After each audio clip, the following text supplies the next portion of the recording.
नमस्कार, मैं कक्षा 10वीं का छात्र आज आपके सामने कक्षा 10वीं की पाठ्यपुस्तक क्षितिज का लखनवी अंदाज पाठ के सारांश को लेकर प्रस्तुत हूँ। लखनवी अंदाज पाठ को यशपाल जी ने लिखा है। यशपाल जी का जन्म सन 1903 में पंजाब के फिरोजपुर में हुआ। प्रारंभिक शिक्षा कांगड़ा में करने के बाद इन्होंने लाहौर के नेशनल कॉलेज से बीए किया। वहाँ इनका परिचय भगत सिंह और सुखदेव से हुआ। इनका झूठा सच उपन्यास भारत विभाजन की त्रासदी का मामरिक दस्तावेज है। इनकी मृत्यु 1976 में हुई। यशपाल जी ने लखनवी अंदाज पाठ को यह साबित कराने के लिए लिखा है कि बिना किसी कथ्य, बिना पात्रों के और बिना कल्पना के कोई भी कहानी नहीं लिखी जा सकती। तो कहानी कुछ इस प्रकार शुरू होती है। लेखक कहीं जा रहे होते हैं ट्रेन से, तो वे सोचते हैं कि वे ट्रेन में कहानी की कल्पना करेंगे और उसे लिखेंगे, लेकिन उन्हें कहानी लिखने के लिए कोई विषय नहीं मिल रहा होता है।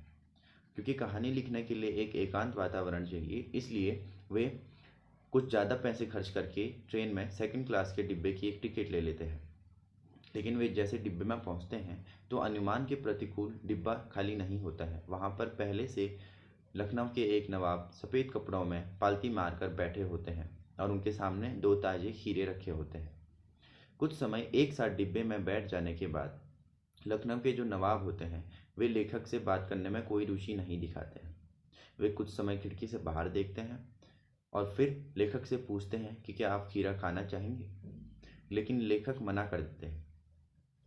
वे फिर कुछ टाइम खिड़की से बाहर देखते हैं और फिर तौलिया बिछाकर उसके ऊपर खीरों को रखकर अपने जेब से चाकू निकालकर खीरों को बड़े ही तरीके से काटकर उनसे झाग निकालकर उन्हें सजाकर उनके ऊपर नमक मिर्च लगाकर फिर से एक बार लेखक से पूछते हैं कि क्या आप खीरा खाना चाहेंगे।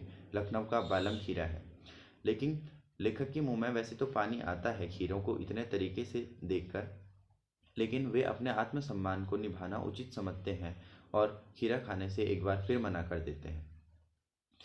तो फिर लखनऊ के जो नवाब होते हैं वो खीरे की एक फाँक को उठाते हैं, अपने मुंह के पास ले आते हैं, उसे सूंघते हैं और सिर्फ सूंघने मात्र से यह दिखाना चाहते हैं कि जैसे उन्होंने असली में खीरा खा लिया हो, और उसे सूंघने के बाद खिड़की से बाहर फेंक देते हैं। वे एक के बाद एक खीरे की सारी फाँक को उठाकर ऐसे ही सूंघकर खिड़की से बाहर फेंकते जाते हैं और कुछ समय बाद वे लेखक की ओर ऐसे देखते हैं जैसे वो ये दर्शाना चाहते हों कि ये है असली रईसों का तरीका। कुछ समय बीत जाने के बाद वे डकार लेते हैं और लेखक की ओर देखकर बोलते हैं कि खीरा लजीज था। तो लेखक को कहानी लिखने का विषय मिल जाता है। तो वे कहते हैं कि जिस प्रकार नवाब साहब ने सिर्फ खीरा सूंघने मात्र से उसको खाने की अनुभूति प्राप्त कर ली, वे तो बिना किसी पात्र, बिना किसी कल्पना के वे कहानी क्यों नहीं लिख सकते। लेकिन वास्तविकता में ये एक व्यंग्य है। लेखक ये साबित कराना चाहते हैं कि बिना किसी कथ्य के, बिना पात्रों के कोई भी कहानी नहीं लिखी जा सकती। वे समाज के उस वर्ग पर कटाक्ष करते हैं जो वास्तविकता से दूर एक बनावटी जीवन शैली का आदी है। धन्यवाद।